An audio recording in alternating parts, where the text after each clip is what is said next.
Então, pessoal, essa é a primeira live da Trilha das Cores. Sejam bem-vindos, bem-vindes, bem-vindas. Para começar, né, essas lives, né, tem como principal objetivo, na verdade, apresentar alguns conceitos da comunidade LGBT, algumas dúvidas, algumas dores que a comunidade LGBT sempre esteve ao longo da história, né? Boa noite, Laimara, seja bem-vinda. E então essas lives são mais para apresentar para quem não conhece ou para quem tem interesse em conhecer. Você que é LGBT e quer conhecer mais sobre esses conceitos, esse mundo mesmo, essa comunidade LGBT. Então, essas lives foram preparadas mais para diversificar mais o conteúdo daqui do Instagram e também para apresentar realmente uma trilha, né? Que é uma forma de uma jornada através desse mês, que é o mês do orgulho LGBT.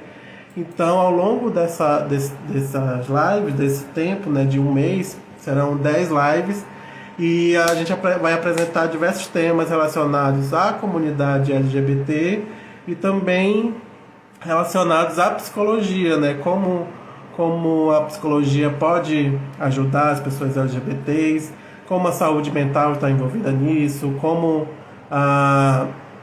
as diversas abordagens da psicologia podem contribuir para a saúde mental dessa população, fora outros temas também que estão envolvidos, né, com a saúde LGBT, saúde pública, saúde sexual, enfim, diversos temas que a gente programou. E ao longo desses dias também terão outros convidados também, serão lives colaborativas. Vou trazer algumas pessoas importantes, né, do meio LGBT, que eu considero importante, que podem contribuir, né, com esse conhecimento, né, para a gente aproveitar bem. Espero que vocês gostem das lives, dos assuntos, né, dos temas, e que façam perguntas. Fiquem à vontade para mandar dúvidas, sugestões, e que vocês queiram contribuir também para essas lives, e que a gente possa construir juntos, na verdade, esse caminho, né?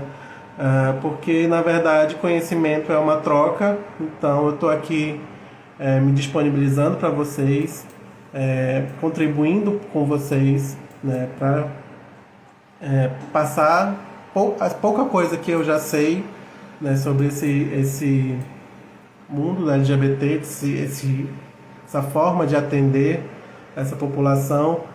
Então, se vocês estão dispostos a ir comigo nessa jornada, então sejam bem-vindos e eu espero que gostem. Essa primeira live tem como tema principal apresentar, na verdade, além da trilha das cores, né, apresentar uma justificativa, né, por que ter uma psicologia voltada para atendimento LGBTQIA+, né? Por que atender essas pessoas e por que diferenciar o atendimento dessas pessoas das pessoas que não são LGBT, né? Mas antes disso eu queria mostrar para vocês uma dimensão disso, né?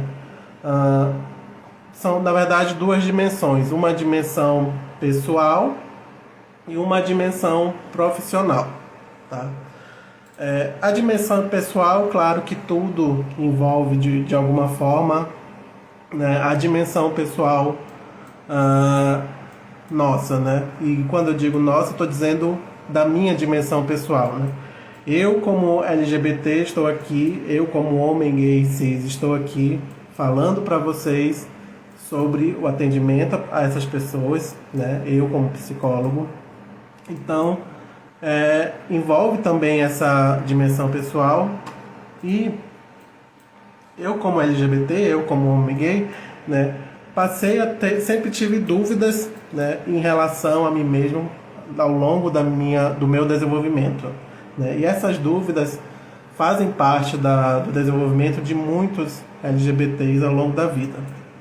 Então, dúvidas em relação a si mesmo, perceber que eu era diferente, né, dos outros colegas da escola, por exemplo, medo de não se reconhecer, né, através das outras pessoas, né, porque muitas vezes a maioria das pessoas consegue se ver nas outras e eu não conseguia me ver nas outras pessoas. Então a maioria dos LGBTs também passam por isso. Passei também por um processo de autoaceitação, né, que eu vou falar um pouquinho sobre isso no contexto da psicologia. O processo de sair do armário, né, também, que é algo muito angustiante para a maioria dos LGBTs. Então, o processo de sair do armário, primeiro para mim mesmo, depois para os amigos mais próximos e para os amigos que estão ao redor, para os colegas, e finalmente sair do armário para a família, foi um longo processo, né? E isso antes da psicologia entrar na minha vida. Então, até o tempo que a psicologia entrou e eu focar no atendimento a essas pessoas, houve um longo processo. E esse longo processo faz parte também de muitos LGBTs ao longo de sua vida. Então, lidar com o preconceito, principalmente preconceito quando a gente é criança, por exemplo, lidar com preconceito dentro da escola, com bullying, né? Na minha época existia bullying, não como a gente conhece hoje, né, com esse nome, mas o bullying existia sim. Então lidar com o preconceito dos coleguinhas e até com a falta de aceitação, de acolhimento, na verdade, de alguns professores também foi um processo duro, né? A homofobia internalizada que aconteceu de certa forma em muitos momentos, principalmente na adolescência. E isso principalmente na adolescência, né? Por quê? Porque não tinha referência, né? Eu não sabia para quem olhar, ou para quem me espelhar, ou para quem perguntar o que estava acontecendo, porque a gente não tinha referência. Eu não tinha referência nem na mídia, eu não tinha referência como pessoas próximas, eu não tinha como perguntar isso, e tinha medo também de perguntar, né? Então muita coisa eu aprendi sozinho, né? Muita coisa eu tive que errar para poder consertar lá na frente. Então essas coisas fazem parte também da maioria das pessoas que são LGBTs, com certeza passaram por um momento que tiveram que correr atrás de alguma coisa para aprender, né, a lidar com o que estava sentindo, a lidar com os seus próprios desejos. Exatamente, Cláudio, você também passou por isso na escola. Eu acho que a maioria dos LGBTs passaram por isso, porque quando a gente fala em orientação sexual, a gente não está falando só de sexo, né? E a criança gay ainda é preciso ser conversado sobre isso, porque as pessoas percebem, as pessoas começam a diferenciar essas crianças, e as crianças são mais sensíveis, então elas absorvem muito mais isso. E a gente, como LGBT, com certeza absorveu essa diferenciação, essa exclusão, o bullying dos colegas, muitas vezes. Então a gente teve que aprender de forma sozinho, praticamente sozinho.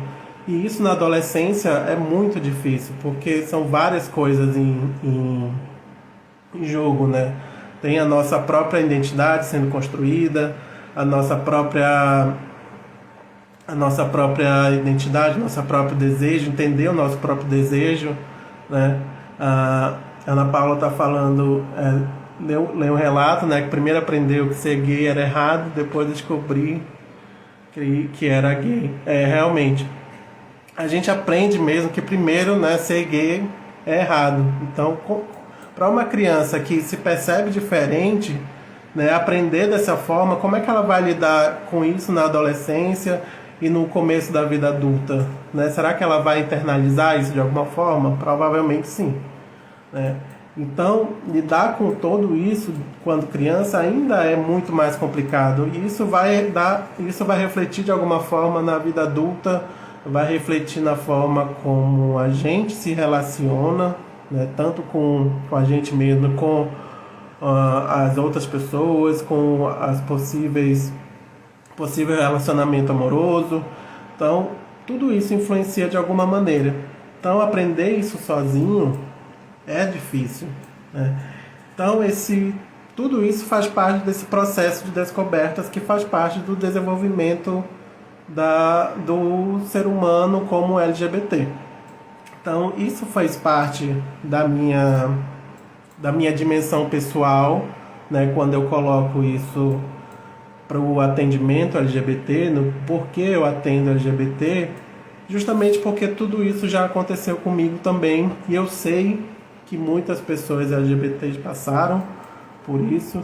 Então, de certa forma, eu estou atendendo essas pessoas também porque eu sinto empatia, né? A empatia acontece de alguma forma, e empatia, claro, é a ferramenta básica de todo psicólogo, né? Da maioria, pelo menos, né? Deveria ter. Então, essa é a minha dimensão pessoal. Então, me achar errado, achar que não vou ser amado, né, de alguma forma, e de que eu não sou, de que eu sou diferente e mereço ser excluído, tudo isso passou de certa forma pela minha cabeça lá quando era criança, quando era adolescente, início da vida adulta, e foi realmente um processo. Então, claro que eu vou atender essas pessoas de uma maneira mais empática, porque eu já passei por isso, de alguma maneira já passei por isso, e elas também já passaram por isso. Então, compreender isso é importante. Então, isso faz parte da minha dimensão pessoal, quando a gente fala do porquê ter uma psicologia, né, LGBTQIA+, né, por que atender essas pessoas, né? Sim, os discursos políticos, né, de pessoas influentes também influenciam muito, Giovana. É um retrocesso bastante. E viver aqui no país, né, nesse momento é difícil, principalmente para para qualquer LGBT, na verdade uma forma de sobrevivência, né? Eu digo que a gente está aqui lutando de todas as formas possíveis, os menos, os mais, mas todos de alguma forma, né, em prol de mudar alguma coisa, né? E estamos juntos aqui, né? Se essa live está acontecendo é porque de alguma forma a gente quer mudar, né? E a gente quer aprender, né? Para que essas coisas possam mudar de alguma maneira lá na frente. Então, essa história toda que eu contei, né, faz parte da minha dimensão pessoal.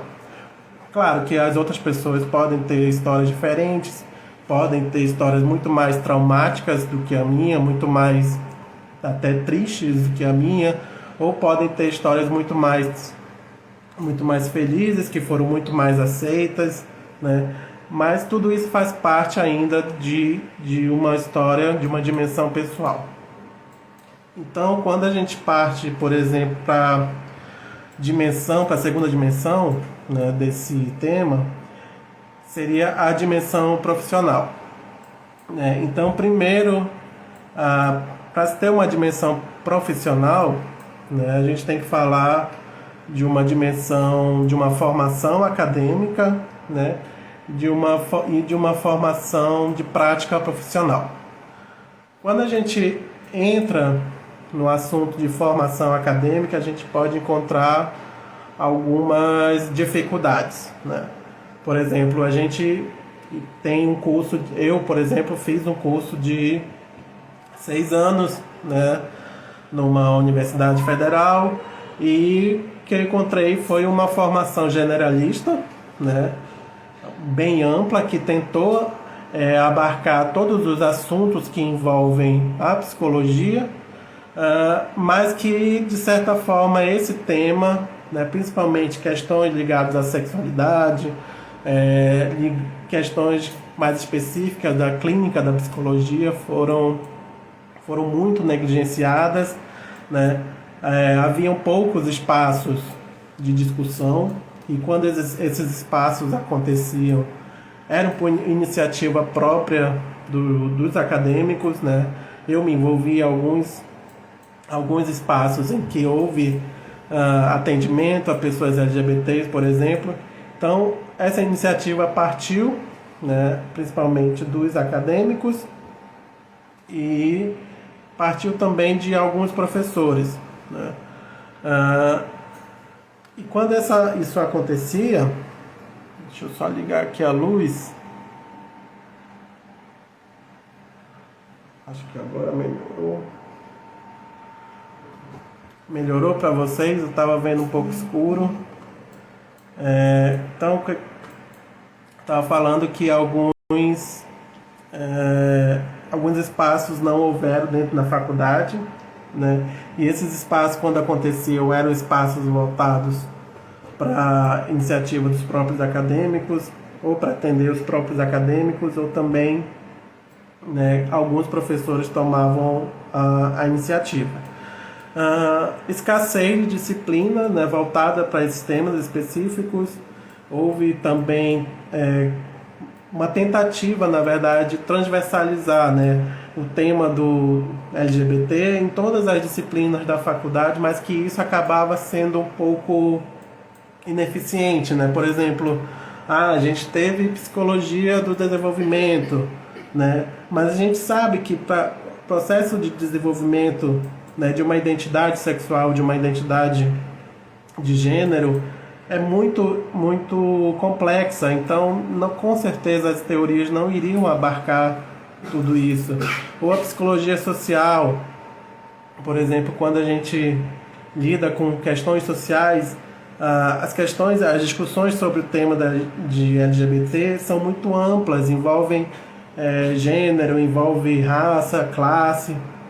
Então essas coisas acabavam ficando de fora das discussões, né? E quando a gente vai para a clínica, na psicopatologia, por exemplo, acaba focando conceitos como, por exemplo, do transtornos, conceitos voltados especificamente para a sexualidade, e deixavam de lado, né, conceitos que envolvem o ambiente externo dessa pessoa que é LGBT. Então acabava tendo essa deficiência dentro da formação. Então, o que acontecia? Partia de estudos próprios, né? Eu parti particularmente para estudos próprios, leitura de artigos de forma individualizada, ou para realização de PIBICs ou projetos de extensões. Então, essa busca de conhecimento acabou sendo uma busca individualizada, até porque a própria faculdade não incentivava esses espaços, né? E quando incentivava, era de uma maneira um pouco ineficiente, tá? Então, quando a gente sai do ambiente acadêmico, né, para essa formação acadêmica que acaba sendo negligenciado em muitos aspectos desse assunto, e o Breno acabou de entrar, e agora eu lembrei que isso está mudando, né, Breno? Felizmente está mudando. Então, quando a gente sai da formação acadêmica, quando a gente se forma, e eu me formei em 2017, então eu saio da formação acadêmica em 2017 direto para o atendimento hospitalar, né? Vou trabalhar no hospital, passo 2 anos no hospital, e a gente vai experienciar algo. Eu vou experienciar algo que não tive possibilidade de experienciar dentro da academia, né? Eu vou encontrar uma instituição. Quando a gente fala de instituição, a gente está falando de uma estrutura maior, né? E a gente vai encontrar uma homofobia institucionalizada, a gente vai encontrar preconceito institucionalizado. Todas essas formas, né, de lidar com o ser humano vão estar de forma mais específica dentro desse ambiente. Então, as demandas, e eu fui trabalhar, né, num hospital voltado exclusivamente não, mas majoritariamente para atender pessoas que vivem com HIV. Então eram demandas muito complexas, né, dessas pessoas. Então, e o ambiente cultural, né, de um hospital e dos outros profissionais de saúde, da maioria dos profissionais de saúde, por exemplo, tem um foco muito na doença e deixam de lado o foco na pessoa. Então, acabava que a experiência dentro dessas instituições acabava esquecendo, né, que ali havia um ser humano, que ali havia uma pessoa com seus sentimentos, seus pensamentos.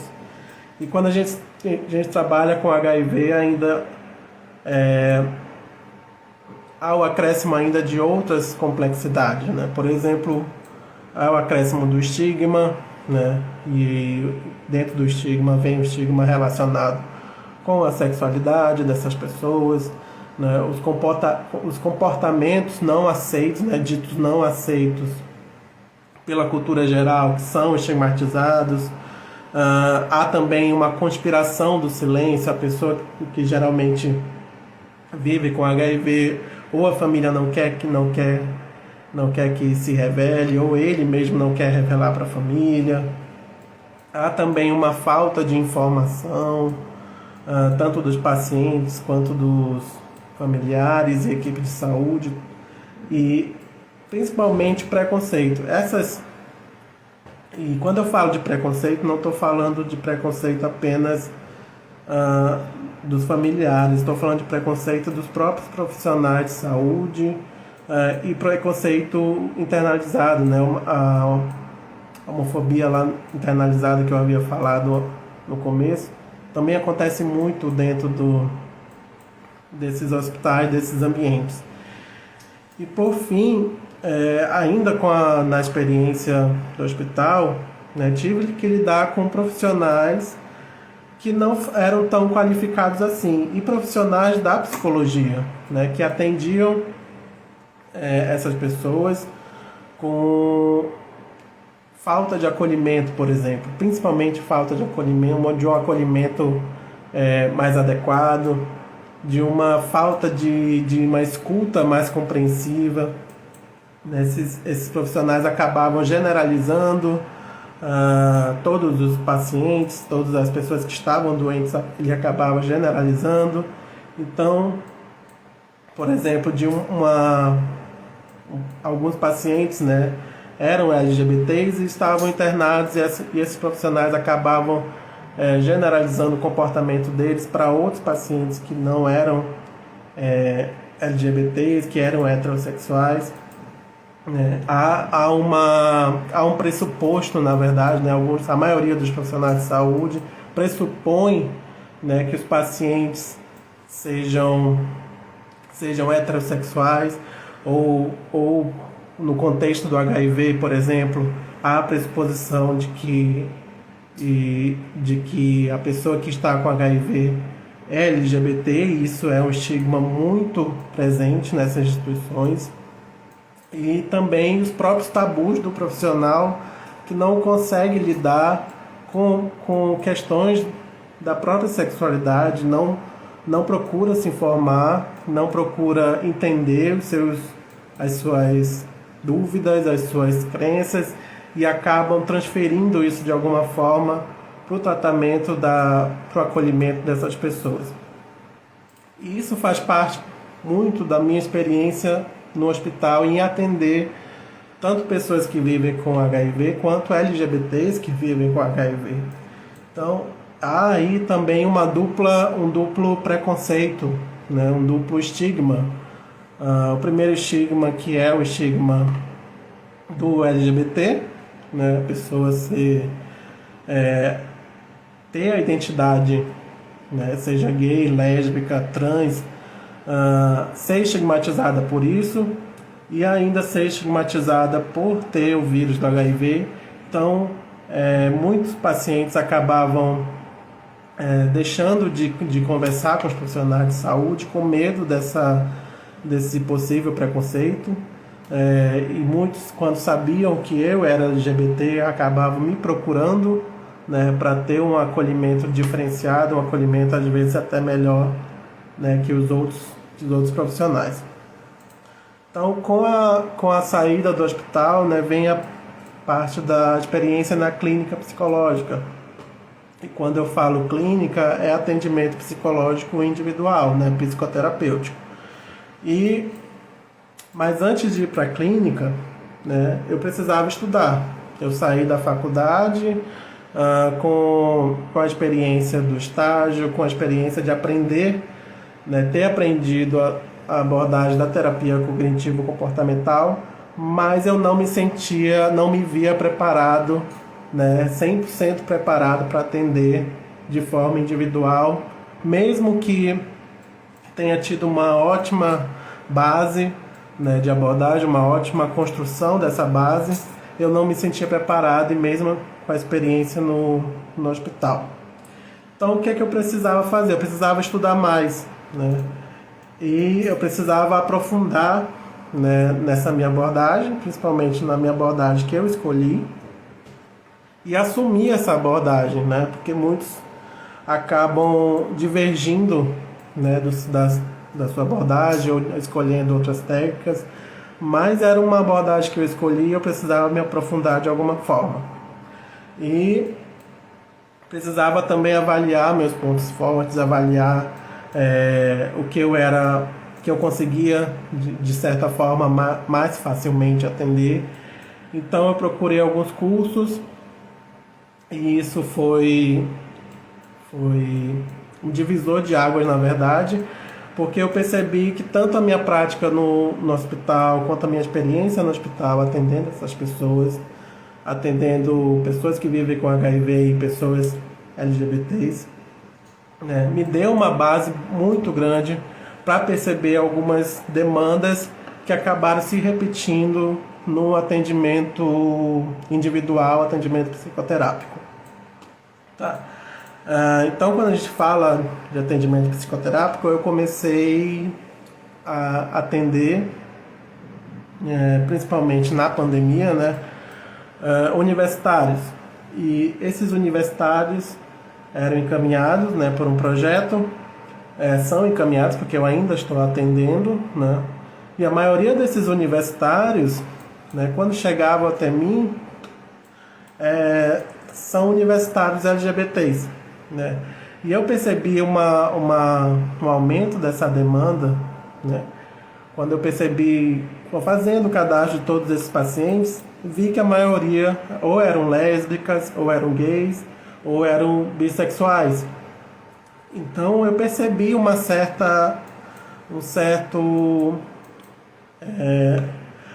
a demanda desses universitários acabavam sendo parecidas, né, digamos assim, parecidas. Então a maioria que chegaram até mim, né, desses universitários, eram gays, lésbicas e bissexuais.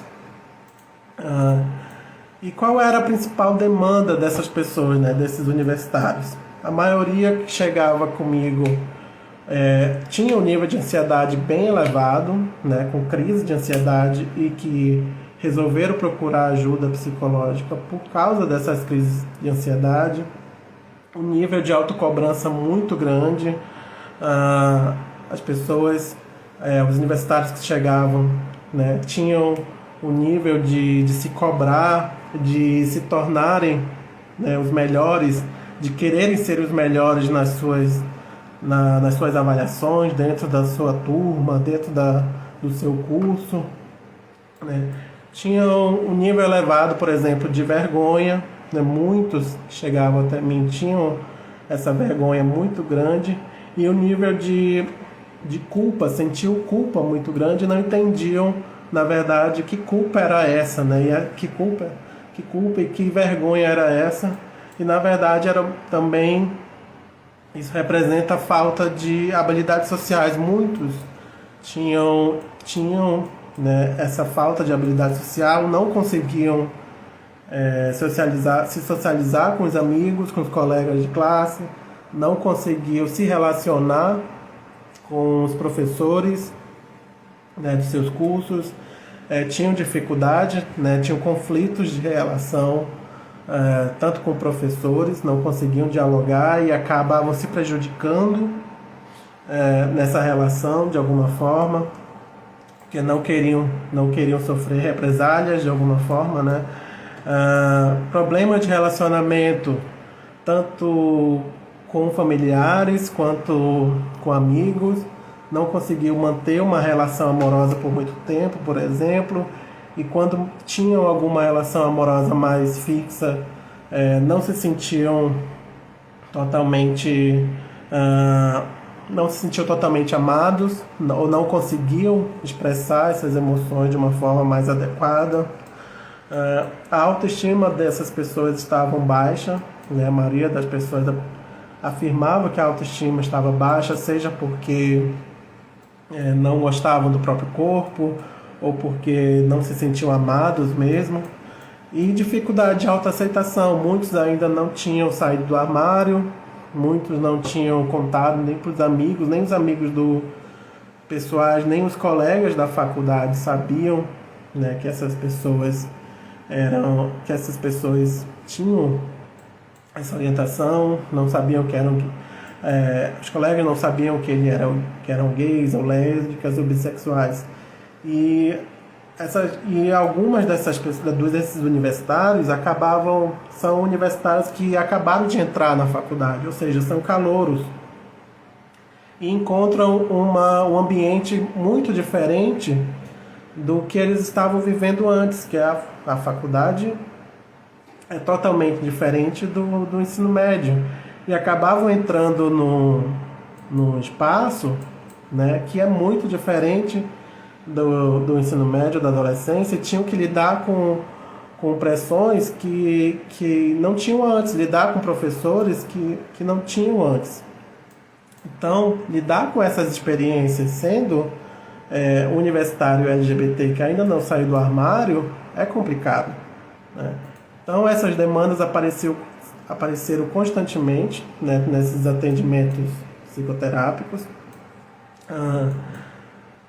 Como eu tinha falado, né, percebi que essas demandas acabavam sendo parecidas, tanto para lésbicas quanto para universitários gays e bissexuais. E eu passei a estudar mais, né, essa demanda dessa população, né? Então, a pergunta que veio, né, até mim, né, como atender essa população de uma maneira melhor, como atender de uma maneira mais eficiente essas pessoas, né, para que essa abordagem consiga atender, para que a minha abordagem que eu estudei, que eu sei atender, consiga abarcar as demandas que essa população estava me trazendo e que estavam causando, de certa forma, um sofrimento psíquico nessas pessoas. Então, como eu poderia atender essas pessoas, né? A Giovana está falando aqui que presenciou uma cena de constrangimento, né, que um colega sofreu no meio da sala de aula, né, vindo de uma professora. Isso é muito comum, Giovana. Muitos professores ainda não conseguem entender, né, não conseguem, na verdade, é uma forma de ignorância, eu diria assim, porque não conseguem compreender alguns comportamentos e acabam transferindo isso, de certa forma, para o aluno, né? E esse aluno muitas vezes não consegue o apoio de que precisa. E o professor é uma figura, né? É uma figura de autoridade, né? A gente está numa cultura de que o professor inserido numa cultura de que considera o professor uma figura de autoridade. Então, ver isso de alguém que está, de certa forma, acima, né, repetir o que aconteceu quando criança, aconteceu quando adolescente. Então, é complicado, né? E isso acaba internalizando, né? Isso acaba passando uma mensagem de que a pessoa é diferente, de que a pessoa não poderia estar ali, entendeu? Então, voltando aqui, estava perguntando, né, para mim mesmo, como que eu poderia atender essas pessoas de uma maneira mais eficiente, né? Então, eu percebi o quê? Que a minha abordagem não era suficiente. Ela atendia até certo ponto, né, e compreendia até certo ponto, e eu tinha domínio de algumas coisas até certo ponto, mas chegava numa barreira que era a barreira do quê? Da cultura, a barreira do ambiente externo que essa pessoa viveu, a relação familiar que essa pessoa vive, que essa pessoa tem, a relação que ela tem consigo mesma é muito diferente do que atender uma pessoa heterossexual que teve um bom convívio familiar, que respondeu aos padrões que a cultura e que a sociedade impõe. É muito diferente atender uma pessoa LGBT que está começando a vida adulta e que já percebeu que não corresponde, né, àquilo que a sociedade, né, que a nossa cultura principalmente, né, impõe, né, seu papel na sociedade é muito diferente do que a cultura, né, dita, né, que a cultura aceita, que a nossa cultura principalmente. Então, a minha abordagem psicológica não era suficiente e a minha experiência na clínica estava apenas começando. Então, foi quando eu conheci a terapia afirmativa. Para quem não conhece, a terapia afirmativa desse livro aqui, é uma abordagem que, na verdade, não é uma abordagem psicológica, é uma forma de usar a terapia de uma maneira mais ampla, né, e considerar a sexualidade não a partir do seu problema, não como se fosse um problema, e sim uma potencialidade, né? Considerar uma pessoa que é gay, lésbica, bissexual, não a partir do que a maioria das outras abordagens utilizam, mas sim a partir da sua potencialidade. Então, como eu falei, a terapia afirmativa não é uma técnica psicológica, ela não está ligada a nenhuma abordagem psicológica, ela pode ser usada por qualquer profissional da psicologia. Então, se você é estudante de psicologia, é psicólogo e quer atender, né, pessoas LGBTs, vocês podem, né, se utilizar da terapia afirmativa, dos conceitos que ela propõe. Ela pode ser, então, quem está aprendendo, principalmente quem está na faculdade agora, né, recomendo dar uma lida nessa teoria, tá? E pode ser usada com qualquer abordagem, tanto a psicanálise quanto a fenomenologia, a TCC. Ela não impede que ela seja utilizada, os conceitos dessa terapia afirmativa não impede que elas sejam usadas nas abordagens. Então, o que ela vai considerar, né? Ela vai considerar que a identidade lésbica, a identidade gay, a identidade bissexual como uma forma de expressão humana, né? Então ela vai trabalhar a partir das suas potencialidades. Então, a partir dessas potencialidades, tanto da identidade LGBT, é nesse o foco da terapia afirmativa, tá? Mas o psicólogo afirmativo, né, o psicólogo que vai se utilizar dessa terapia e desses conceitos, ele precisa corresponder a alguns critérios, né?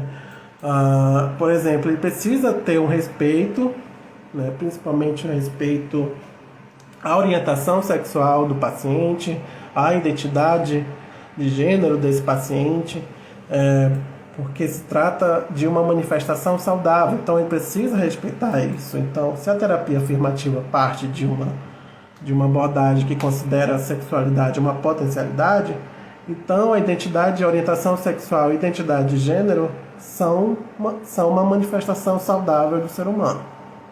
Ele precisa ter respeito à integridade do paciente, lembrar que esse paciente LGBT, né, pode ter sofrido de muitas maneiras opressão, tanto dentro de casa quanto da sociedade, assim, da cultura que ele está inserido. Respeito pela cultura e pelo estilo de vida desse paciente, respeito pelos valores morais que esse paciente tem, né, e os seus hábitos, as suas práticas sexuais, principalmente. E procurar, esse psicólogo precisa procurar conhecer mais sobre os estilos de vida, sobre a diversidade e sobre a comunidade mesmo LGBT. Ele precisa conhecer para poder atender essas pessoas LGBTs. Ele precisa também, né, o último critério a ser estabelecido, ele precisa respeitar a si mesmo, tá? E precisa avaliar suas crenças, né, principalmente examinar as suas crenças em relação ao preconceito, né? Se ele não considera a sexualidade, né, orientação sexual, gay, lésbica, bissexual saudável, né, ele precisa ser capaz, né, de identificar isso nele mesmo e reconhecer que ele não pode atender essas pessoas, porque se ele atender, ele vai estar sendo antiético e provavelmente vai causar algum desconforto no paciente, porque o paciente vai perceber. Todo LGBT percebe quando está lidando com um profissional que não consegue ou aceitar de alguma forma. E o outro pressuposto, né, da teoria da terapia afirmativa, né, a sexualidade não é um problema, né, mas sim, principalmente, que é o foco da terapia afirmativa, a LGBTfobia, né, está muito no foco da terapia afirmativa, né? Tá o centro da terapia afirmativa é lidar com essa LGBTfobia. Então, como ponto focal, né, ele vai lidar com a LGBTfobia social e cultural, tá? Uma LGBTfobia institucional e uma LGBTfobia internalizada. O autor fala muito sobre homofobia social e cultural, homofobia institucional e homofobia internalizada, mas como a gente está atendendo não somente gays e lésbicas, a gente precisa falar no contexto de LGBTfobia também, tá? Então, quando a gente fala de LGBTfobia social e cultural, tá, a gente está falando que a pessoa LGBT, ela representa para muitas outras, né, uma ameaça a uma sociedade patriarcal que a gente conhece, que a gente vive em uma sociedade patriarcal, uma sociedade machista, tá? Que valoriza, né, o sujeito masculino, que tem uma heterossexualidade compulsória e que os papéis sociais de homem e de mulher são bem definidos na sociedade, na cultura, e que questões de gênero, né, por exemplo, como o feminino, né, é visto como uma forma inferior na escala social. Então, quando a pessoa LGBT está inserida numa cultura LGBTfóbica, né, ela é vista como uma pessoa inferior, como se fosse comparando com o gênero feminino, que também sofre misoginia, sofre com questões de gênero em todas as escalas sociais. O próximo conceito seria a LGBTfobia institucional, tá? E aí parte daquele exemplo que eu dei no início, né, sobre a experiência dentro de uma instituição, nesse caso que foi o hospital. Muitos profissionais da saúde, né, e muitos outros profissionais de outros setores pressupõem que todos são heterossexuais, né? Todas as pessoas que chegam até eles são heterossexuais. Dando um exemplo clássico, por exemplo, uma mulher lésbica chegar para um ginecologista e ele pressupor de que ela já começou a ter uma vida sexual ativa e fala sobre penetração peniana e diversas outras coisas do mundo heterossexual que não corresponde ao mundo dela. E esse profissional não tem a sensibilidade de perceber esse tipo de coisa. Ah, e isso faz parte da pressuposição de que todos são heterossexuais. Muitos espaços também não refletem as necessidades dessa população, né? Então essas pessoas acabam se sentindo inadequadas, acaba existindo também aí uma exclusão social. Há uma conspiração do silêncio, né? Uma invisibilidade dessa população LGBT, muitas pessoas são invisibilizadas. Há uma negação da cultura, muitas expressões artísticas dessa população, né, são negadas, são negligenciadas, atuações políticas dessa população também são invisibilizadas. Uma negação dessa força popular que as pessoas LGBTs têm, né? Por exemplo, há uma invisibilidade das estatísticas, né, do tamanho dessa população no Brasil, por exemplo, né, e como é que a presença social dessa população ocorre. Há o medo da visibilidade, né, ou seja, o medo que essas pessoas exponham, né, a sua vida, né. Tem aquela frase típica de que não me interessa o que você faz na sua intimidade. Isso acaba reduzindo a vivência dessas pessoas LGBTs apenas a sua sexualidade. Por exemplo, há também a demarcação de espaços públicos específicos. Por exemplo, essas pessoas acabam procurando guetos, né, procurando lugares onde podem se expressar com uma liberdade maior. Há uma negação dessa autodenominação, ou seja, há uma negação em utilizar termos que sejam mais favoráveis a essa população e acaba se utilizando termos mais pejorativos a essas pessoas, tá? E também há um simbolismo negativo, ou seja, alguns estereótipos que são sempre reforçados, né? Por exemplo, o estereótipo de que toda pessoa gay é promíscua, ou de que não consegue manter compromissos afetivos de forma prolongada. Tudo isso faz parte de uma LGBTfobia institucional, tá? Então, quando a gente parte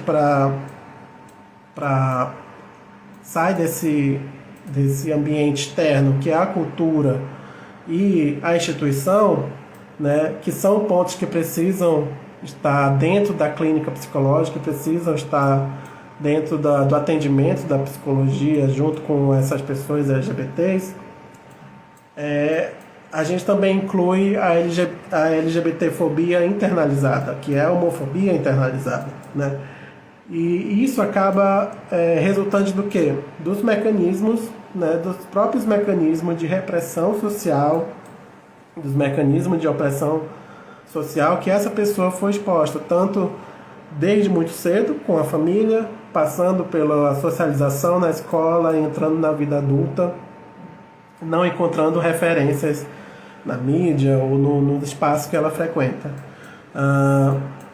O terapeuta precisa ter uma sensibilidade maior para perceber esse tipo de situação, esse tipo de sentimento de LGBTfobia internalizada. Porque é difícil até para o próprio paciente perceber esse tipo de sentimento, porque, como eu falei, ele cresceu num ambiente que, de certa forma, excluiu, né, a sua identidade, que considerou a sua identidade errada. Então, é muito difícil ele perceber que ele próprio, né, naturalizou esse sentimento negativo consigo mesmo. E algumas pessoas acabam criando estratégias para lidar com essa LGBTfobia internalizada, né? E muitos acabam se utilizando, por exemplo, né, tentando se passar por héteros ou tentando parecer o mais hétero possível para serem mais aceitos, né? Por exemplo, a assimilação, né, dessas pessoas, né, com a LGBTfobia, elas adotam esses comportamentos que parecem mais heterossexuais, né, para se parecer com o grupo dominante, ou seja, para parecer com as outras pessoas que são ditas normais, né, que as pessoas acreditam ser normais. Então, ela tende a adotar esses comportamentos. Outra situação, outra estratégia de comportamento seria o confronto. Essas pessoas acabam partindo para o confronto contra as pessoas homofóbicas, acabam assumindo essa identidade, né, e acabam tendo sentimento de raiva e ressentimento para essas pessoas homofóbicas. Como eu falei antes, acabam permanecendo em lugares que a sua expressão é mais validada, né, em guetos, e acaba se excluindo de ambientes heterossexuais, ou também acabam se sentindo muito especiais e tendem, por exemplo, a se acharem superiores a essas pessoas que são homofóbicas, né? E isso acaba tendo alguns sintomas, que são geralmente esses sintomas que levam essas pessoas LGBTs para procurar uma ajuda de um profissional da psicologia, por exemplo. A confusão emocional é muito frequente, a baixa autoestima também é muito frequente nessa população, como eu já falei antes, das pessoas que eu já atendi, que chegaram até mim com uma baixa autoestima muito grande. As atitudes críticas a si mesmo também muito fortes. Essas pessoas acabavam também se isolando de forma da sociedade, acabavam não querendo se envolver com as outras pessoas, não tendo amigos próximos. Elas acabavam suprimindo seus sentimentos ou não entendendo como seus sentimentos acontecem, suas próprias emoções. Acabam desenvolvendo uma depressão crônica, por exemplo, tendo comportamentos autolesivos, acabavam se cortando, ou tendo abuso de álcool, abuso de drogas, né, e até risco de suicídio, tendo uma ansiedade crônica que é mais comum, que principalmente foi o que eu mais percebi na prática clínica desses universitários LGBTs, uma ansiedade muito crônica, uma ansiedade que já vem desde a adolescência, por exemplo, uma dificuldade em estabelecer uma intimidade, né? Uma intimidade, que eu digo, uma intimidade com as outras pessoas. Essas pessoas também acabavam tendo comportamentos de atuação, elas passavam a atuar por meio de estereótipos, ou um estereótipo heterossexual, ou um estereótipo LGBTs. Eles acabavam tendo esse conflito, né, muitas vezes. Comportamentos de hipercompensação, que seria isso, eles procuravam ser sempre o melhor, eles procuram ser sempre o melhor em alguma coisa, para, de certa forma, afirmar de que eles não são apenas LGBTs, que eles são muito mais do que isso, né? Essas pessoas acabam também tendo uma baixa imunidade, e isso abre caminho para uma série de problemas de saúde, né? E principalmente tendo risco de contrair outras doenças, né? E preconceito contra os próprios LGBTs. Muitos homens gays, lésbicas, acabam tendo preconceito com outros LGBTs, né? Muitas vezes por não conseguirem se socializar, e muitas vezes tendo o medo de se parecer com essas pessoas, eles acabavam tendo preconceito contra a própria comunidade. E aí ainda é muito comum hoje em dia isso acontecer. Então, em relação ainda sobre a LGBTfobia internalizada, o terapeuta precisa entender que essa identidade, né, a identidade, ser gay não significa apenas se relacionar afetiva e sexualmente com alguém do mesmo sexo, mas ele precisa se reconhecer como tal. Então o terapeuta precisa perceber isso no paciente. Então o terapeuta precisa compreender que essa construção se dá através de um processo, tá?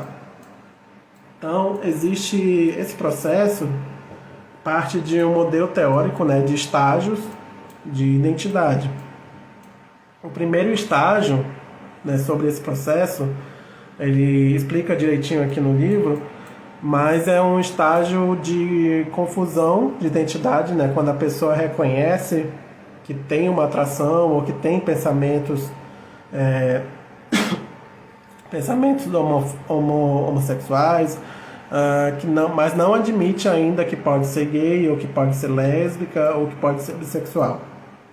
O segundo estágio é o estágio que essa pessoa vai comparar, né, há uma comparação de identidade, a pessoa começa a aceitar que pode ser gay ou pode ser lésbica, mas ainda não se coloca como alguém LGBT.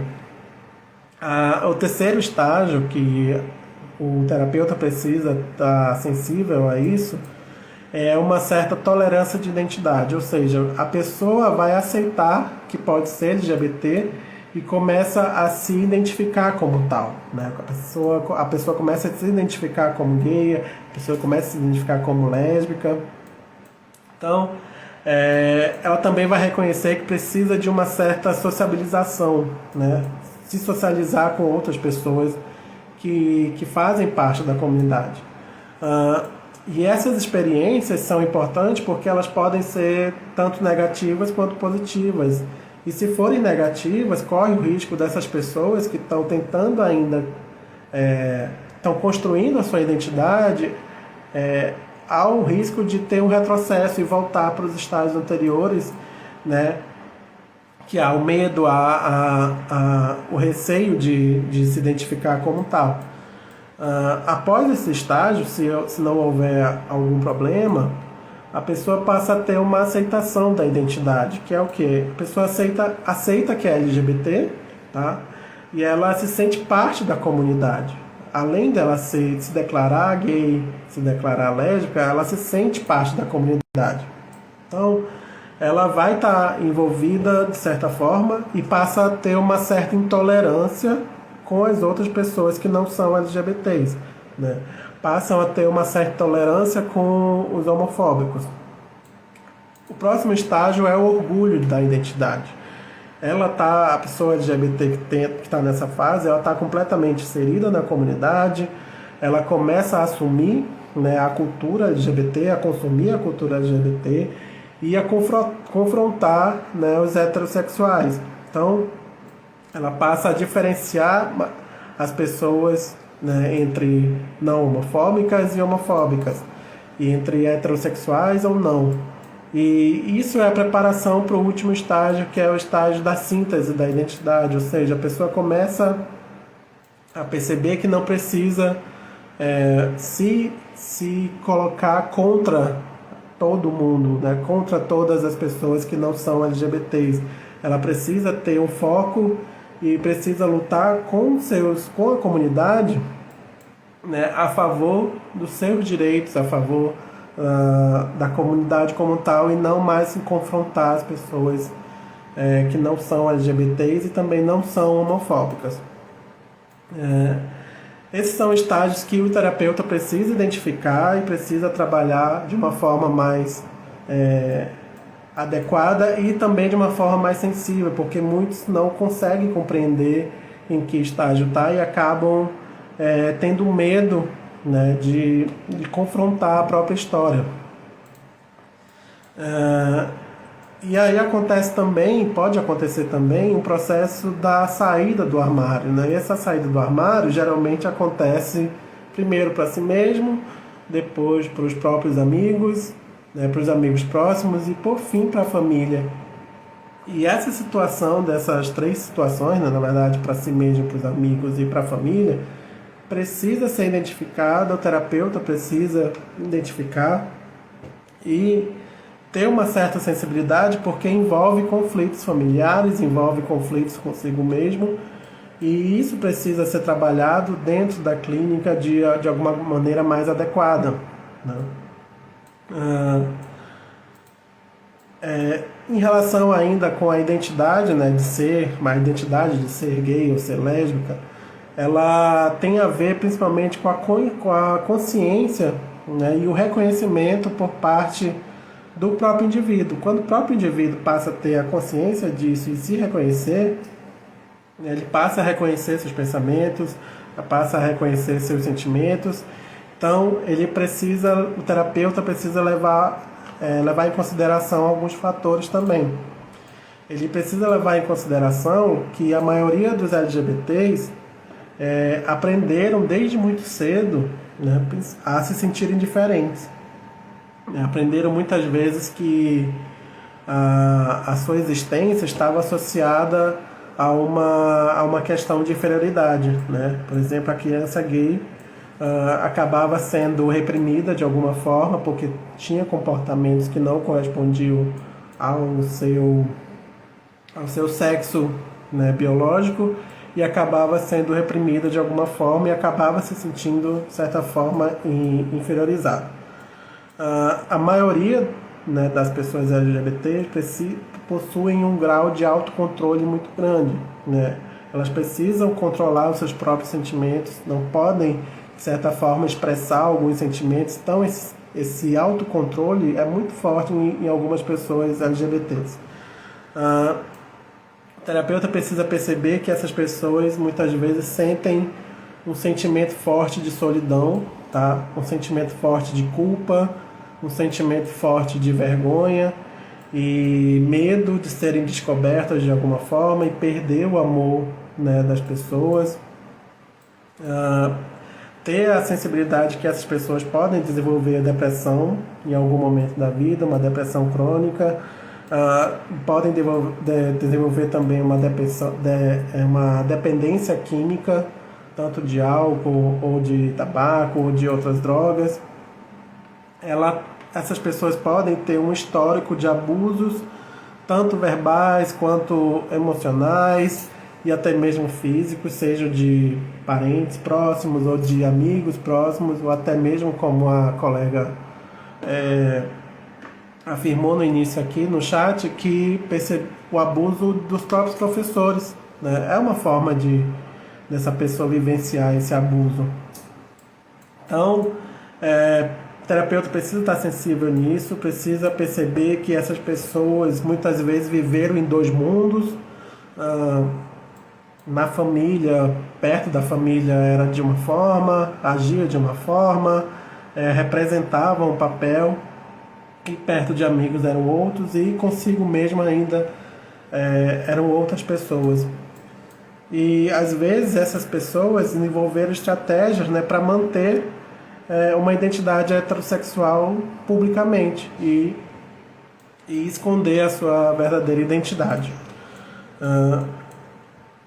Então, o psicólogo, né, ou a psicóloga que consegue ver a homossexualidade, a LGBT, as pessoas LGBTs como uma forma positiva, né, uma forma positiva e potencialmente criativa de viver a vida, ele deve reconhecer a sua limitação, né, também. Se ele não consegue perceber isso, ele deve reconhecer essa limitação e não atender essas pessoas, tá?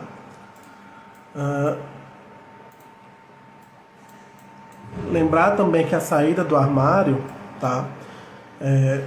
Tanto para gays, lésbicas, bissexuais, pessoas trans, a saída do armário é muito mais complexa e envolve tanto a pessoa quanto o seu ambiente e os seus familiares. E o armário em si, permanecer escondido, esconder a sua própria identidade, é uma fonte de angústia, né? É uma fonte de conflitos familiares, é um segredo que pode ser um segredo total, ninguém saber, ou é um segredo que alguns amigos podem saber. Pode ter conflitos no trabalho, no emprego, nos relacionamentos, as pessoas não conseguem se relacionar direito. As pessoas geralmente têm uma falta de espontaneidade, não conseguem ser eles mesmos, não conseguem expressar as suas vontades, seus desejos de uma forma mais adequada. Tem um retraimento social, tá? Geralmente são mais irritáveis, têm uma irritabilidade maior, desenvolvem sintomas ansiosos, e eles têm uma vida dupla, né? muitas pessoas que ainda permanecem no armário permanecem nessa vida dupla, e é muito custoso e pode gerar um sofrimento, uma confusão psíquica muito grande. Outras questões muito importantes também, só para finalizar aqui a live, são questões muito importantes que vão ser debatidas também ao longo das lives aqui, que são os relacionamentos amorosos entre LGBTs, e que pode ser levado para a clínica psicológica também. Então, perceber que essas pessoas LGBTs tiveram referências heteronormativas, né? Ao longo das nossas vidas não tivemos muitos, principalmente na mídia, né? Agora que está começando realmente a ter uma presença mais midiática das pessoas de casais, né, que são do mesmo sexo em algumas na mídia, na cultura pop, mas a gente cresceu com uma referência heteronormativa de relacionamento.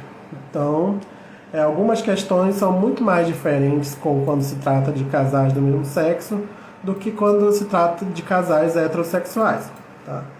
Então, há também as pressões sociais, né, as pressões que envolvem tanto a mulher quanto o homem, quanto a mulher lésbica quanto o homem gay. Há diferença no relacionamento entre lésbicas e diferença entre relacionamento entre homens gays. Diferentes demandas, tá? Porque mesmo que seja o mesmo sexo, há uma diferença de demanda, dependendo do histórico dessa pessoa, de como ela construiu sua identidade, há uma diferença de demanda. O conflito da monogamia, principalmente muito presente nos relacionamentos entre homens gays, né, que crescem com o sentimento de que homens gays são mais promíscuos e não conseguem ter um relacionamento fixo por muito tempo e acabam internalizando isso de alguma forma. Questões sobre a paternidade e a maternidade de pessoas LGBTs, a adoção. É muito importante que o terapeuta esteja a par desses assuntos. O envelhecimento, que é pouco comentado dentro da comunidade LGBT, porque o envelhecimento ainda é tabu. E principalmente o HIV e a AIDS, que ainda é considerado um estigma. As pessoas que vivem com HIV, né, muitas vezes são consideradas, são estigmatizadas, tanto na sociedade quanto até mesmo dentro das instituições. Muitas vezes ser gay, ser lésbica é sinônimo de de viver com HIV, né? Esse conceito ainda é muito permanente de que um está relacionado ao outro, e isso é um estigma muito forte. Tá? E o terapeuta precisa entender essas dimensões e, principalmente, né, entender que essa população sente ainda, né, muitos sentem um sentimento de culpa muito forte, um sentimento de vergonha muito forte. E lidar com essas pessoas de uma forma mais compassiva e ensinar a compaixão consigo mesmo, ensinar essas pessoas a serem mais gentis consigo mesma de alguma forma, né? Para essas pessoas aprenderem a lidar com menos cobranças, com menos vergonha, com menos culpa, né? Não se agredirem de forma emocional, né? É muito importante para que a clínica psicológica dessas pessoas funcione, né, que o atendimento psicológico dessas pessoas seja adequado e que essas pessoas tenham uma qualidade de vida muito melhor, né, quando elas estão mais compassivas e conseguem ser mais gentis consigo mesmas. Então, essa foi basicamente a minha trajetória, né, e a trajetória da minha prática profissional em atender LGBTs, e por que seria, né, uma psicologia voltada para a comunidade LGBT, para o atendimento LGBT, e isso vai ser respondido ao longo de todo esse mês, tá? Mas eu queria apresentar para vocês a minha trajetória e a minha prática em atender essas pessoas, e eu espero que, se vocês tiverem alguma dúvida, tiverem alguma sugestão, podem colocar nos comentários. E fiquem ligados que ainda na quinta-feira haverá uma discussão comigo e a psicóloga Marissa, minha amiga, sobre questões de gênero, tá? Como é que o gênero influencia na vida das pessoas e como é que esse conceito pode ser trabalhado dentro da clínica psicológica, né? Então, quem quiser participar na quinta-feira, às 7h30 da noite, tá? A gente vai ter essa live. E para quem quiser participar do grupo no WhatsApp, o link está na bio, tá? Então, muito obrigado e até quinta-feira.